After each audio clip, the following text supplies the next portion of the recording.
Amis auditeurs, auditrices sur le net, bonjour ou bonsoir selon le côté l'ouverture news. Députant de voix ça, c'est serviteur Joe Mexan qui entre la caillou avec l'ouverture news.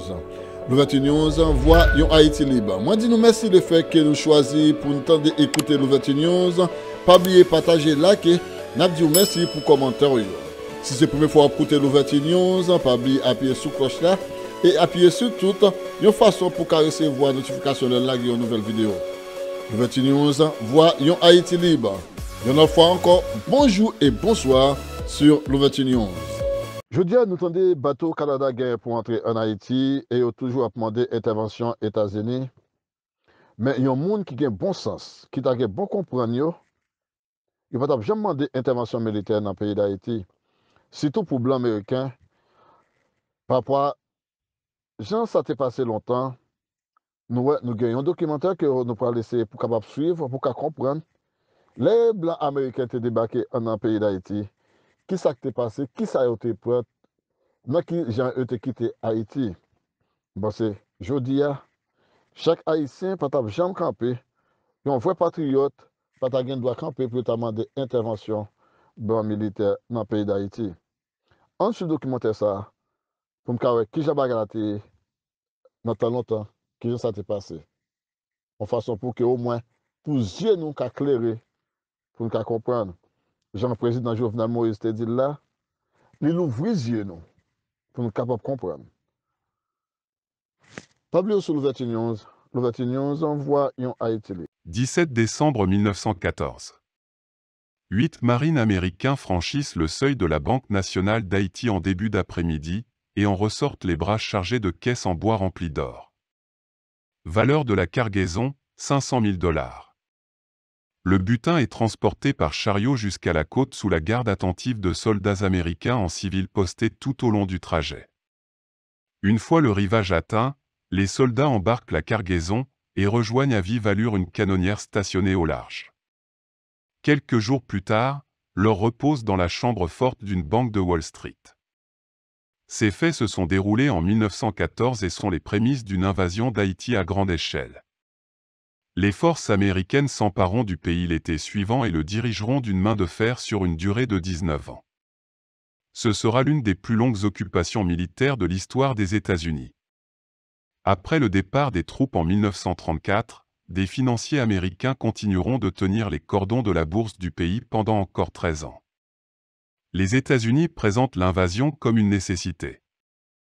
Haïti est si pauvre et instable, explique-t-il, que s'ils n'en prennent pas le contrôle, une autre puissance le fera à leur place, s'invitant ainsi dans le précaré américain. Le secrétaire d'État Robert Lansing, l'équivalent d'un ministre des Affaires étrangères, dépeint l'occupation comme une mission civilisatrice qui mettra fin à l'anarchie, à la sauvagerie et à l'oppression. Dans ses écrits, il affirme que la race africaine est dénuée de toute capacité d'organisation politique. Mais à la lecture des décennies d'archives, de correspondances diplomatiques et de rapports financiers qu'a consulté le New York Times, on comprend que, sous le vernis officiel, un autre acteur était à la manœuvre et poussait les États-Unis à prendre le contrôle d'Haïti et de ses richesses, Wall Street. Et, plus particulièrement, la banque qui deviendra Citigroup.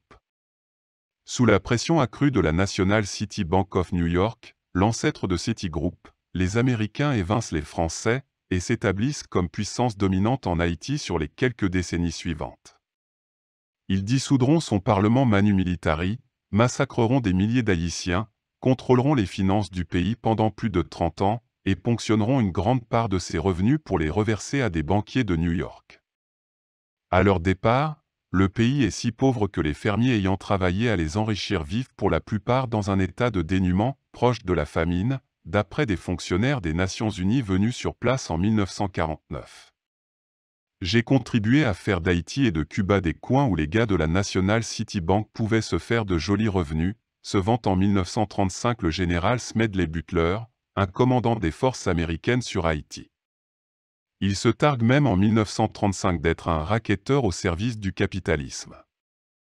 Cela fait plus d'un siècle qu'Haïti traîne une image de désastre, de cas désespérés, de pays si pauvres, si endettés, si dépourvus de ressources et si anarchiques qu'on doit en permanence venir à sa rescousse. Un président qu'on assassine dans sa chambre, les enlèvements en pleine capitale, les vagues de migrants haïtiens vers les États-Unis, tout est révélateur d'un pays pris dans une spirale de misère sans fin. Un pays que les grandes puissances du monde, que ce soit au moyen de troupes ou d'aide humanitaire, ne parviennent pas à réparer. L'infortune persistante d'Haïti est cependant en grande partie le fait d'interventions extérieures, souvent effectuées sous couvert de main tendue. C'est ce que révèlent les documents et les archives financières que le New York Times a consultés en Haïti, aux États-Unis et en France. Quand les forces américaines débarquent à l'été 1915, cela fait déjà plus d'un demi-siècle qu'Haïti reverse à la France une grosse partie de ses faibles revenus. Les Haïtiens ont beau avoir chassé les Français esclavagistes, battu les troupes de Napoléon pour enfin proclamer leur indépendance en 1804, la France est revenue à la charge. À bord de vaisseaux armés et en menaçant le pays d'une nouvelle guerre, elle a exigé d'Haïti le paiement de compensation d'un montant astronomique. Haïti est le premier et le seul pays où les descendants des personnes asservies ont dû payer les familles de leurs anciens maîtres au fil de plusieurs générations. La charge a entravé la capacité de la nation, pratiquement dès sa naissance, à se construire. Puis sont arrivés les banquiers français qui font contracter des emprunts à un pays déjà exsangue d'avoir payé la France. Ils prélèvent des commissions, des intérêts et des frais d'un tel montant que, certaines années, les bénéfices des actionnaires français dépassent l'ensemble du budget de l'État haïtien alloué aux travaux publics. Viendront ensuite les Américains qui qualifieront volontiers leur intervention de défense de la souveraineté haïtienne. Et comme pour la kyrielle de banquiers parisiens qui ont précédé, Haïti s'avérera très profitable pour Wall Street. En 1932, dans son rapport à la Commission des finances du Sénat américain, la National City Bank affirme que c'est sur la dette d'Haïti qu'elle contrôlait, qu'elle a fait l'une de ses plus grandes marches pendant les années 1920. On trouve peu de traces aujourd'hui de ce passé chez Citigroup. Haïti est à peine mentionné dans son histoire officielle.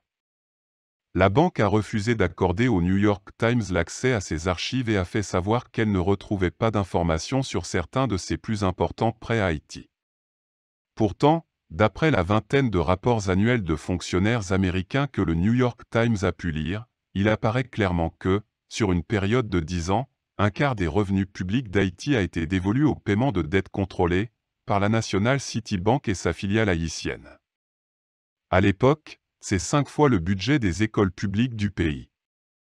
Et certaines années, les fonctionnaires américains aux manettes des finances du pays ont davantage dépensé d'argent public pour leur propre rémunération et frais que pour la santé publique du pays, qui comptait 2 millions d'habitants. Nous sommes sous la domination totale des États-Unis, s'insurge en 1932 l'avocat haïtien Georges Léger auprès de sénateurs américains.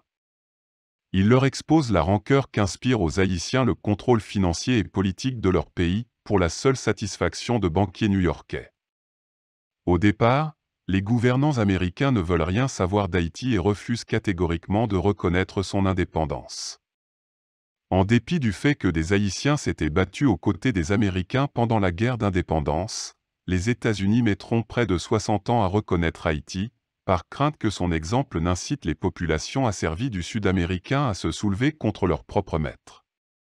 Mais au début du XXe siècle, à mesure que s'étend leur empreinte géographique sur l'hémisphère, les Américains perçoivent qu'il y a un impératif et une chance à saisir.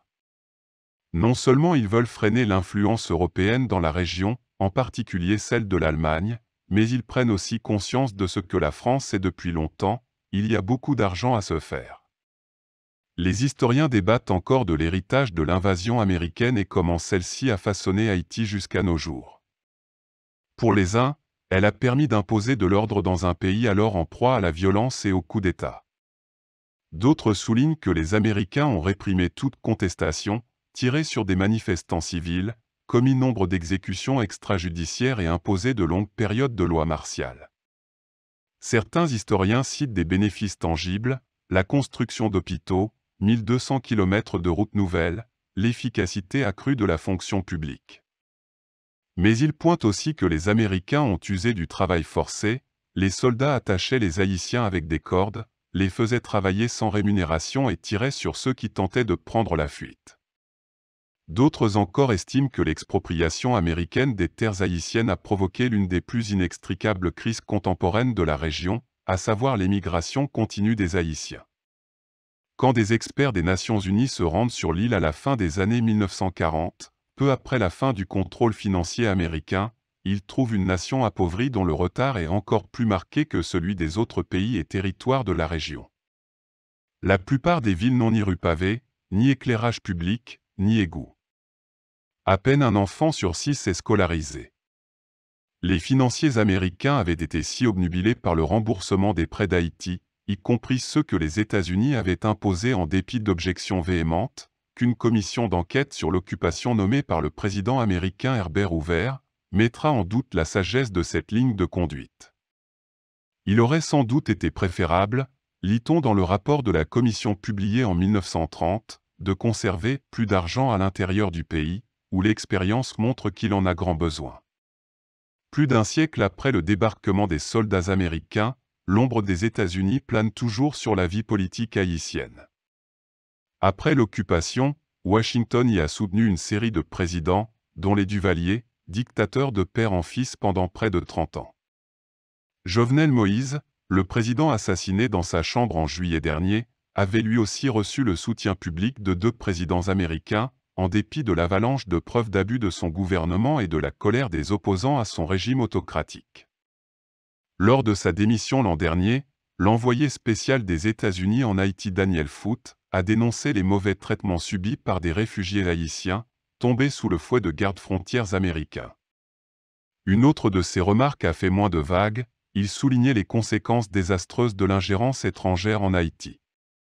Ce que nos amis haïtiens veulent vraiment, et ce dont ils ont besoin, c'est l'opportunité de tracer leur propre voie, sans que l'étranger ne tire les ficelles, écrit-il. Prenons de la hauteur, conseille en 1826 le sénateur de Caroline du Sud, Robert Hayne, à ses collègues députés américains. L'indépendance d'Haïti est un sujet que la paix et la sécurité d'une grande partie de notre Union nous interdit d'aborder. Haïti, la première nation du monde moderne née de la révolte d'esclaves, inquiète les planteurs esclavagistes du sud des États-Unis depuis bien longtemps. M. Hayne est un porte-parole idéal, ardent défenseur de l'esclavage, il a vu le jour sur une plantation rizicole et a fait travailler jusqu'à 140 personnes asservies. Il était procureur général de la Caroline du Sud, un État esclavagiste, lors d'une révolte menée par Dean-Marc Vezet, un esclave affranchi originaire des Antilles. Et comme nombre de ses contemporains, M. Hayne est convaincu qu'une reconnaissance d'Haïti, ne serait-ce qu'un simple débat sur l'esclavage, reviendrait à mettre en péril nos intérêts les plus chers. Notre politique concernant Haïti est claire, énonce-t-il dans son allocution au Congrès.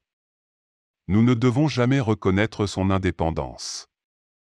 Il faut attendre la guerre de sécession, quand les planteurs sudistes quittent l'Union, pour que le président Abraham Lincoln reconnaisse enfin le pays. À ses yeux, Haïti et le Libéria sont des destinations plausibles pour les esclaves américains affranchis, et il en envoie quelques centaines s'y établir. Au début du XXe siècle, Haïti est à la croisée de multiples intérêts américains. La mer des Caraïbes le sépare du canal de Panama, alors en construction. À l'est, les États-Unis viennent d'annexer l'île voisine de Porto Rico, à l'ouest, les plantations sucrières cubaines sont inondées de dollars américains. En République dominicaine, qui partage la même île qu'Haïti, les taxes sur les importations et exportations sont également sous contrôle américain. La France exerce toujours une grande influence en Haïti, mais les États-Unis saisissent en 1910 une opportunité d'y prendre pied, la refonte de sa banque nationale. Cette banque n'a de national que le nom. Contrôlée par un conseil d'administration basé à Paris, elle a été fondée en 1880 par une banque française, le Crédit industriel et commercial, ou CIC, et génère des profits faramineux pour ses actionnaires en France. Le CIC contrôle le trésor public d'Haïti. Le gouvernement ne peut ni déposer ni retirer de fonds sans verser de commission. Les autorités haïtiennes finissent par accuser la Banque nationale de fraude et fait emprisonner certains de ses employés. Pour parer à la méfiance croissante des Haïtiens à l'égard de la Banque nationale, les investisseurs français et allemands décident de la refonder avec un nouvel actionnariat. Les États-Unis crient au scandale. Pour le département d'État américain, cette initiative menace non seulement les États-Unis, mais aussi la prospérité et l'indépendance du peuple haïtien. Un haut fonctionnaire du département d'État fustige en 1910 cet accord, si défavorable aux intérêts américains, si méprisant de la souveraineté d'Haïti qu'il ne saurait être autorisé par les États-Unis. Le secrétaire d'État de l'époque, Philander Knox, invite alors à Washington plusieurs représentants de Wall Street pour les encourager à investir dans la Banque nationale haïtienne. 4 établissements américains, dont la National City Bank of New York, achètent une part importante des actions. Une banque allemande monte aussi au capital. La plus grosse part de l'actionnariat demeure toutefois à Paris. Aucun Haïtien ne détient de participation majoritaire. Une fois de plus, la Banque nationale de la République d'Haïti est entièrement entre des mains étrangères. C'est la première fois dans l'histoire de nos relations avec les États-Unis que ceux-ci interviennent si ouvertement dans nos affaires, écrira l'historien haïtien Jean Corradin, ancien ambassadeur aux Nations Unies. Peu de temps après sa création, la nouvelle Banque nationale reproduit le schéma de sa prédécesseur. Elle prélève des commissions sur les dépôts et les retraits du gouvernement et génère d'importants profits pour ses actionnaires à l'étranger. La banque accorde aussi un nouveau prêt au gouvernement haïtien. Après déduction des commissions et des profits, Haïti reçoit environ 9 millions de dollars, mais doit rembourser la valeur nominale du prêt, soit près de 12,3 millions de dollars. Les Haïtiens se demandent alors quels politiciens ont été soudoyés pour qu'un accord aussi néfaste puisse voir le jour. La puissance de la banque est telle qu'un président haïtien demande ouvertement si son pays n'a pas renoncé à son indépendance. Quant aux actionnaires français, ils ont des raisons de s'inquiéter de la mainmise croissante des États-Unis. La prise d'intérêt des États-Unis dans la Banque nationale est le début de la campagne américaine visant à évincer les Français d'Haïti. À la manœuvre, on trouve un homme en particulier. Roger Leslie Farnham a été journaliste, puis lobbyiste, avant d'être recruté par la National City Bank en 1911. Sa mission, promouvoir les intérêts de la banque à l'étranger. Haïti est une de ses premières escales. Il parcourt le pays sur des chevaux de selle qu'il a fait venir du Wyoming, et devient bientôt la première source d'information du gouvernement américain en Haïti. Déjà bien connu à Washington pour avoir œuvré à convaincre le Congrès de choisir Panama pour la construction d'un canal, Farnham connaît bien les arcanes du département d'État. C'est un proche de William Jennings Bryan, secrétaire d'État sous le président Woodrow Wilson. Monsieur Bryan ne connaît pas grand-chose de la petite nation caribéenne. En 1912, il invite donc John H. Allen, dirigeant à la Banque nationale haïtienne et futur vice-président de la National City Bank, à lui dire tout ce qu'il faut connaître sur Haïti. D'après une description de leur échange par M. Allen, M. Bryan est surpris par ce qu'il entend. « Ma parole, imaginez ça. Des nègres qui parlent le français, s'exclame-t-il. » Bryan a beau avoir affiché une certaine hostilité envers Wall Street lors de campagnes électorales, déclarant qu'on ne peut pas crucifier l'humanité sur une croix d'or, il se fie au conseil de Farnham. Les deux hommes ont fait connaissance à Washington et s'écrivent des télégrammes et autres lettres confidentielles. Leur proximité devient telle que M. Bryan se met à solliciter l'approbation de Farnham pour l'embauche de nouveaux collaborateurs au gouvernement. Farnham profite de cet accès privilégié pour pousser à l'invasion d'Haïti au bénéfice des intérêts commerciaux américains, et agite le spectre d'une mainmise allemande pour s'assurer de l'oreille de Washington.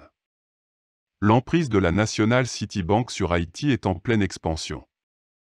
Et Wall Street se met à geler les fonds qu'elle détient à la Banque nationale, pour faire pression sur les dirigeants du pays. Quelques mois plus tard, le département d'État adopte ce qu'il nomme le plan Farnham, qui prévoit la mainmise américaine sur les taxes haïtiennes sur les importations et les exportations, une source vitale de revenus pour le pays. Les Américains ne sont encore qu'actionnaires minoritaires de la Banque nationale, mais Farnham fera vite savoir au Congrès que la France est désormais trop accaparée par la Première Guerre mondiale pour diriger l'institution, de sorte que sa gestion active émane de New York. Le département d'État élabore un traité basé sur le plan de Farnham, et charge ce dernier de le porter à Haïti. Le traité fait bondir les députés haïtiens. Ils accusent leur ministre des Affaires étrangères d'œuvrer en vue de vendre le pays aux États-Unis et vont jusqu'à lui porter des coups violents qui le forceront à fuir l'Assemblée nationale dans une excitation des plus sauvages, d'après un télégramme diplomatique américain. La Banque nationale sanctionne cet acte de défiance. Elle gèle des avoirs, déstabilisant encore davantage un gouvernement haïtien déjà fragilisé par l'insécurité économique et politique du moment. Le pays connaît 5 présidents en l'espace de 3 ans au gré de coups d'État dont certains sont financés par des négociants allemands de Port-au-Prince, selon des fonctionnaires américains de l'époque. Les États-Unis finissent par user de la force. En décembre 1914, après une dernière consultation avec Farnham, le secrétaire d'État Bryan autorise l'opération des Marines qui se saisiront des 500 000 $ en or. Le gouvernement haïtien, scandalisé, qualifie l'opération de vol éhonté de fonds d'une banque centrale constituant une atteinte flagrante à la souveraineté d'une nation indépendante. Les États-Unis balaient l'accusation, expliquant avoir pris cet or simplement pour protéger des intérêts américains qui étaient gravement menacés. D'après les historiens, les politiques et les financiers américains n'étaient pas forcément sur la même longueur d'onde.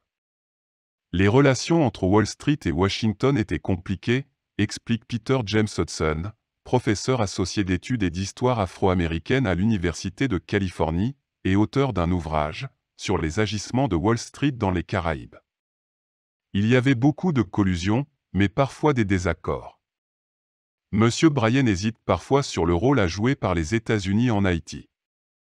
S'il estime que le pays a besoin de la tutelle américaine, il est peu disposé à être instrumentalisé par Wall Street. Une intervention se justifierait sans doute, mais je n'aime pas l'idée d'intervenir par la force pour des motifs purement commerciaux, écrit-il au président Woodrow Wilson. Farnham accentue cependant sa pression, allant jusqu'à la menace, d'après l'historien Hans Schmidt, si le gouvernement ne prend pas les mesures nécessaires pour protéger leurs intérêts, toutes les entreprises américaines présentes en Haïti quitteront le pays. Brandt finit par écrire au président Wilson qu'il est favorable à une invasion. Les intérêts américains sont disposés à rester sur place, pour acquérir une participation majoritaire, et que la banque devienne succursale de la banque américaine, assure-t-il. Ils sont disposés à le faire à condition que ce gouvernement prenne toutes les mesures nécessaires pour assurer leur protection. En juillet 1915, une foule ivre de colère traîne le président haïtien hors du consulat de France et l'assassine. C'est la crise politique que redoutait Wall Street, le gel des avoirs et la saisie de l'or, ayant gravement fragilisé le gouvernement. Le même jour, les troupes américaines envahissent le pays. L'invasion suit un plan précis établi l'année précédente par la Navy, la marine de guerre américaine. Les troupes se saisissent du bureau présidentiel et des bureaux de douane haïtiens en charge des impôts sur les échanges extérieurs. Les Américains mettent en place un gouvernement fantoche. À l'automne, Haïti signe un traité qui laisse aux États-Unis le contrôle total sur ses finances. Les États-Unis envoient des fonctionnaires américains, appelés conseillers, mais qui sont en réalité très puissants, ayant la main sur la collecte des revenus et le dernier mot sur chaque dépense. La loi martiale s'abat sur tout le pays. La presse indépendante est muselée et les journalistes emprisonnés. Les Américains justifient l'invasion par le fait qu'Haïti était voué à tomber entre des mains européennes, et allemandes plus particulièrement. Si les États-Unis n'avaient pas endossé cette responsabilité, une autre puissance l'aurait fait, dira plus tard le secrétaire d'État Robert Lansing, qui a succédé à Bryan un mois avant l'occupation. M. Lansing est lui aussi aveuglé de préjugés racistes. Il a notamment écrit que les populations noires étaient ingouvernables et avaient une tendance inhérente à revenir à la sauvagerie, et à rejeter les chaînes de la civilisation qui irritent leur nature physique. Sur bien des points, c'est le racisme qui structure l'occupation américaine. Beaucoup d'administrateurs nommés par les États-Unis sont originaires des États du Sud et assument la vision du monde qui est la leur. En 1919, John McElhaney est nommé conseiller financier des États-Unis en Haïti, avec autorité sur le budget du pays. Héritier de fortune de la sauce Tabasco en Louisiane, il a fait partie des Rough Riders, le régiment de cavalerie du futur président Theodore Roosevelt, lors de la guerre hispano-américaine. Lors d'un déjeuner officiel précédant sa nomination, M. Makileni ne peut détacher ses yeux d'un des ministres haïtiens. Il dira plus tard à Franklin Delano Roosevelt, un autre président américain, que cet homme aurait pu être vendu 1 500 $ aux enchères à la Nouvelle-Orléans en 1860, pour servir de géniteur. Peu après le début de l'occupation, les Américains entreprennent la construction de routes pour relier l'arrière-pays montagneux d'Haïti à ses côtes. Pour le faire, ils ressuscitent la corvée, une loi haïtienne de servage datant du XIXe siècle. Selon cette loi, les citoyens peuvent être réquisitionnés quelques jours par an, sur des chantiers publics à proximité de leur domicile, en guise de paiement d'impôts. Mais les troupes américaines, assistées d'une police qu'ils forment et contrôlent, enlèvent les Haïtiens de force. Le 21 News, la voix d'une Haïti libre. Le 21 News, voyons Haïti libre. Le 21 News, voyons Haïti libre.